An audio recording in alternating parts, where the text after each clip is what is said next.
annoying.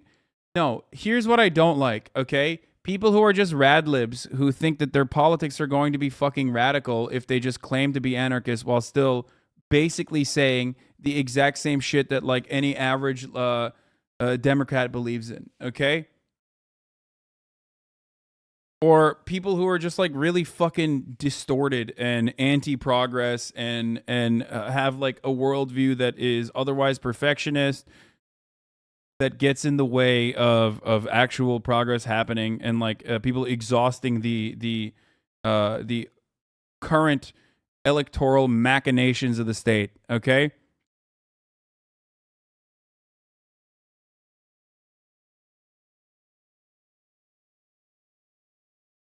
You mean Instagram meme pages? Yeah, there's plenty of fucking weird Instagram meme pages that are annoying as shit.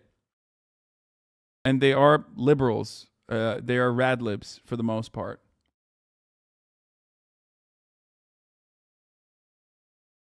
Global exclusive Prime Minister Boris Johnson. What is this? Misled the public about the severity of his COVID-19 condition. Okay, I don't care about this thread. Anyway, so we're waiting on the vote. Tax or climate change or cost of living isn't believed. Let's talk a little bit about potential successors. Now, some people might think this is premature, of course, but it's pretty clear from what you said that you think that this is the beginning of the end, even if Boris Johnson survives. Rishi Sunak, for many people, was mortally wounded this year. There is no clear, obvious successor to the Prime Minister, is there? No.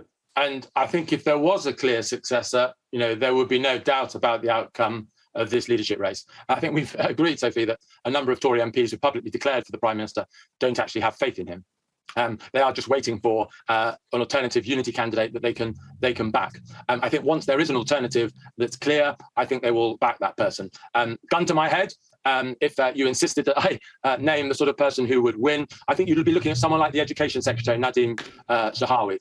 The Conservative Party is incredibly divided at the moment. It's an embarrassment that I, as a committee Conservative, have to come onto programmes like yours and talk about this fractious, very split Conservative Party. If we have any chance at the next election of avoiding a Keir Starmer, Nicola Sturgeon coalition at the next general election, we have to find a leader who can unite the party's warring factions.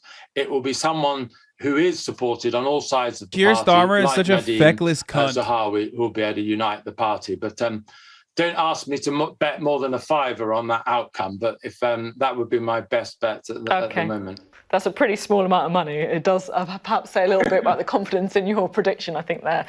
Tim Montgomery, thank you very much. Good to talk to you today.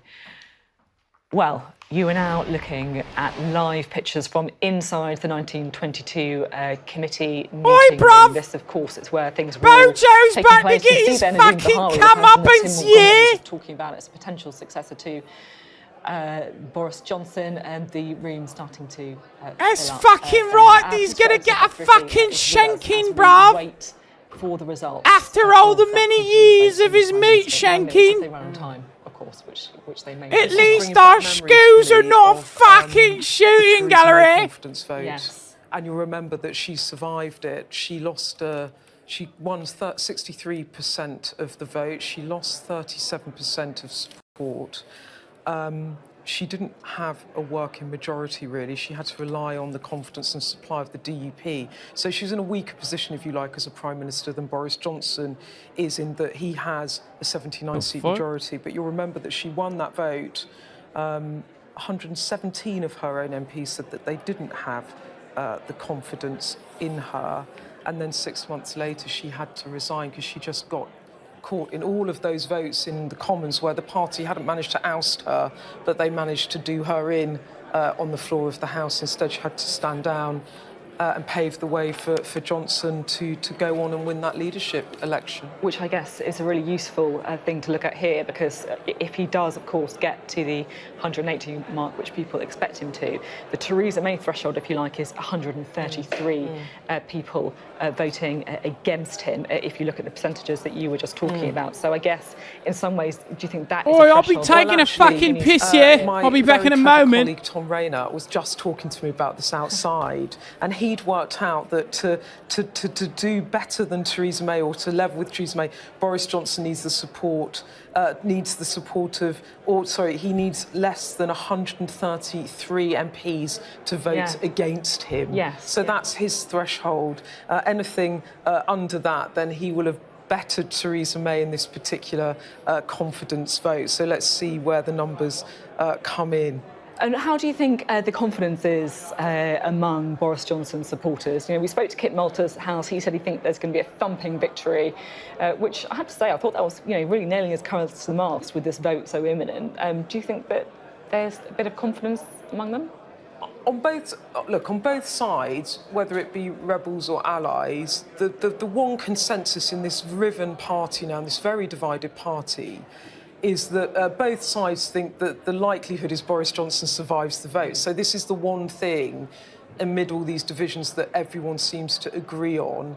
But in terms of predicting where it lands, the reason it's so difficult is because the government payroll, you've got 160 to 170 MPs who will always say that they will vote for the Prime Minister, but they might not follow through with that. Particularly if they've got leadership ambitions as well. I was thinking, secret ballots. Some of these people may be thinking that if they are going to be hoping to stand for the leader in a few months' time, then actually publicly supporting Boris Johnson, presenting yourself as a unifying character, might not be a bad thing for them. Exactly. So it's hard to read where the vote goes. I think it's fair to say that should Boris Johnson lose this vote, that would be genuinely a political earthquake. I mean, it would be absolutely astonishing for him to actually lose the vote.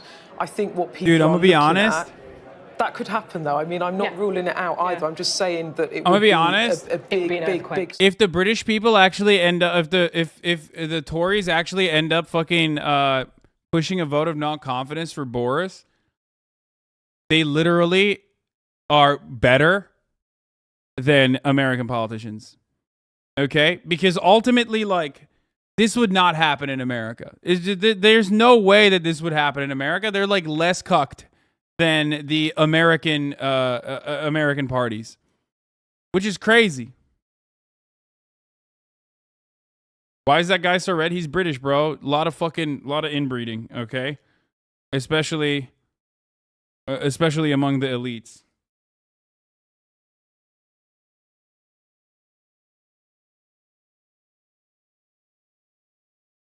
And alcohol too. Inbreeding and alcoholism. Inbreeding and alcoholism. The only thing Tories and Boris Johnson can guarantee with his confidence vote is the top of the hour ad break. Fuck off, mate! Fuck off, mate! Shut off! Shut off, you fucking wanker! You bastard. This was supposed to be my fucking moment, bruv.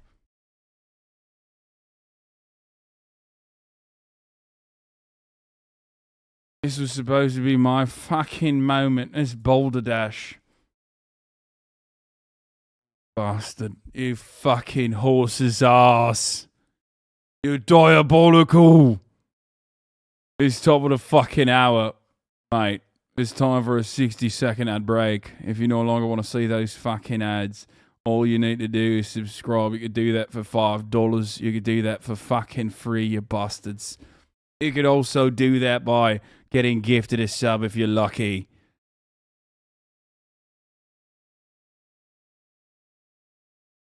If you're fucking lucky, mate.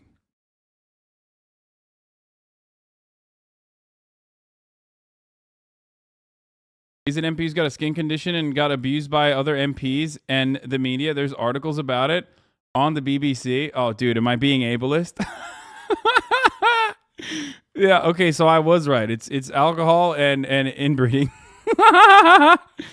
All right, Bill Vogue, thank you.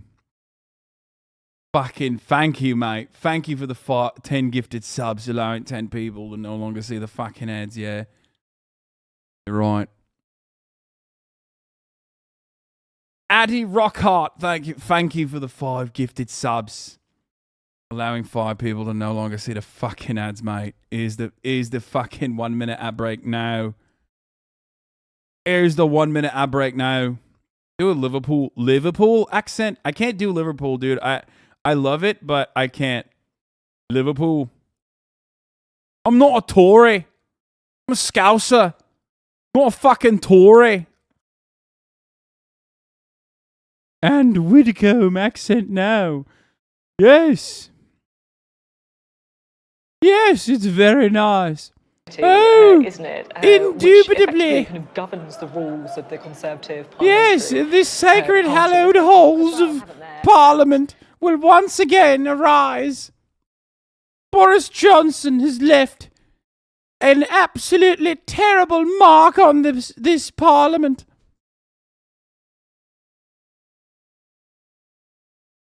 Your general English accent is actually on point. Having said that, please stop. I will never stop, dude. Are you crazy?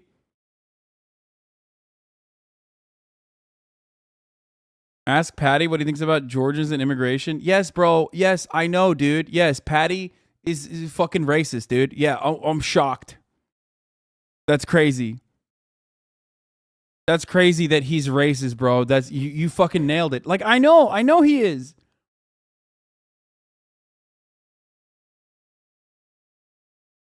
Dude, they have such fucked up haircuts, that, dude. Holy shit. That he is safe for another year. And this is also why it's curious about the timing of this vote, because if you were a rebel... Can you do a Jacob Rees-Mogg accent? Jacob Rees-Mogg.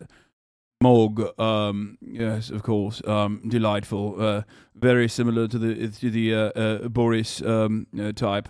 Very nice. I'm Jacob Rees-Mogg, and I've been a pathetic incel since I was a mere child, a brat. I've had a portfolio full of diverse stock options since I was a child. Yes. Very nice. That is not it. I mean, that's the Boris Johnson. That's the Boris Johnson accent, and it is actually good. This is Signal Boost Navarro. They're one of the few. Oh, here it is. 59 ballots were cast. Every fucking no easy ballots. That the vote in favour of having confidence in Boris Johnson as leader was 211 votes, and the vote against was 148 votes. And therefore, I can announce that the Parliamentary Party does have confidence. Yeah, mate. Fucking here, mate. The Tories said no. We do have confidence in Boris. We have confidence in him. No, that's a fuckload of votes, chat. Or are you crazy? The fact that he got 100, what is it? That's really bad. He might actually be forced to fucking resign inevitably. That's a huge amount of no confidence votes, dude. That's actually good. Well, there you go. That is the results of the confidence motion. The cheers there, the support. 211 yes and 148 no's with a majority of 63%. That's right. 211 MPs said yes. 148 MPs said no. Many there have been examples in the past in the UK of a Tory Prime Minister actually forced to resign once a percentage of the party has demonstrated that they do not have the 63 vote difference. Oh, not 63%. Sorry, 63 vote difference. Sorry, mathematics is not my strong suit. The difference is 63 votes. I apologize. 148 Conservative MPs saying they don't have confidence in the Prime Minister. Beth. Theresa May was like 140 and resigned 6 months later. Looking at that figure, you are going to be disappointed by that. That is a very disappointing result for Boris Johnson. A majority of just 63, 148 of his parliamentary party have signalled that they do not have confidence in him as Prime Minister. That is definitely on the upper end of estimations that I had been hearing today. As I just don't think that like Boris Johnson will resign. Maybe I'm wrong, but I feel like he's an incredibly shameless person and he doesn't give a shit. Is how on earth can Boris Johnson really corral the party, get legislation through when 148 of his own backbenchers say that they no longer have confidence in him? You only need 40 MPs to consistently vote against Boris Johnson for him to lose his majority. And there you have 148. That will give him plenty of food for thought tonight. I should say, though, to Sophie, that the Prime Minister has been very clear all of the way through this, as have his allies, that he has no intention of resigning. Yeah, unless he is there you go. forced out of office. But that is a deeply uncomfortable result for him. And you have to ask after that, are we now going to I think it watch was good a period seeing. of time I where think it was Boris good Johnson seeing is Boris in Johnson's office, he video of survives him down shamelessness, the street, because but he is now not you get a really better feel in for why power. he will He does definitely not not have the resign. Do you authority understand? over his party when 148 of his own MPs Hold on, 1 second. say that they don't have confidence in him. You've got to remember that the government payroll vote is 160 to 170. So, you know, he's brought in a lot of support from the government payroll there, but 148 against him, that is deeply disappointing. And certainly if you look at the expectation management from number 10, they are going to be shaken by that figure, 148. That is certainly at the upper end of what people were predicting. And as Beth was saying, it really does feel that there are going to be questions about how he's going to govern going forward when the public know that 148 of his own MPs don't have confidence in him, and of course the working majority that he has in getting legislation through as well. Yeah, and I mean, when you look at those votes, my colleague Louis has just done the calculation for me. We think it's about 58% of his MPs have backed him, which tells you that 58.7, so 41% have not. So he's done far worse than Theresa May did back in 2019. And significantly worse, as you said. Thank you, Beth. Well, let's go live now to the Houses of Parliament, where our Deputy Political Editor, Sam Coates, is in central lobby for us. Sam. Thank you very much indeed, Sophie. Yes, one Cabinet loyalist said to me a moment ago, that is more disappointing than we were expecting. So, for the first reaction, we have two MPs, two members, people who sit around the Cabinet table. Nadine Zahawi, he's the Education Secretary, Michelle Donlan, who also works in that department. Nadine, let's start with you. This is a disappointment. Can you say that? Well, I think the important thing to remember is whichever side of the argument you're on this, the one thing we all believe in is democracy. That was a ballot. The Prime Minister won handsomely. I think the important thing to remember is that we only are able to deliver if we are united. I hope we can draw a line under this now and focus on delivery. OK, I'm going to stop you there. 41% of Tory MPs have tonight said that they have no confidence in Boris Johnson. How can you stand here and say that is a handsome result for Boris Johnson? Because those 41% that you refer to are equally democratic. They believe in this party. They believe in democracy. They made their opinion. You are making a different argument. No, I'm not. I'm not. Listen to me. Whether or not it's a larger than anticipated margin. Sam, it's a ballot. 50 plus 1 is a majority, right? Boris did much better than that. We draw a line and we move on because we've got 2 years to demonstrate to the nation that we can deliver on the economy. We've got to deal with the global battle against inflation. We've got to deal with the backlog of the NHS, safer streets, and of course, war in Europe. What do you think President Zelensky will be thinking tonight? He'll be punching the air because he knows his great ally Boris Johnson will be Prime Minister tomorrow morning. That's what we've got to focus on. What Michelle and I are doing is focusing on skills, schools, family, because Boris Johnson has mandated us to deliver on those things. These are big priorities for the nation. Your viewers will be thinking about what are these cabinet ministers going to do to deliver over the next 2 years. We've won the vote tonight. We move on and we build this country's economy because we have to recover from COVID and, of course... Cutie's not here yet. I had a delivery. 41% of your colleagues tonight that voted no confidence in Boris Johnson. So I think now is the time to move on. Now is not the time for self-indulgent navel-gazing. Now is the time to deliver. It's what we're doing as ministers in the Department for Education, and it's what we're doing across government on the people's priorities, tackling that NHS backlog, helping people with the cost of living. These are British the things media that can people be are quite concerned about brutal day in, day out. when they want to be. 41% was so high. So I think we've had a democratic vote tonight. Boris Johnson has won. Now we need to move on, and we need to get focused on delivery, and that's what this government is going to do over the next 2 years, and deliver for the British public and tackle the issues that constituents are contacting me every day about. Worried about their energy bills, worried about their cost of living. We saw a big package where we gave additional support just a couple of weeks ago, and that's the type of things that you can expect from this government. Final question, Nadhim Zahawi.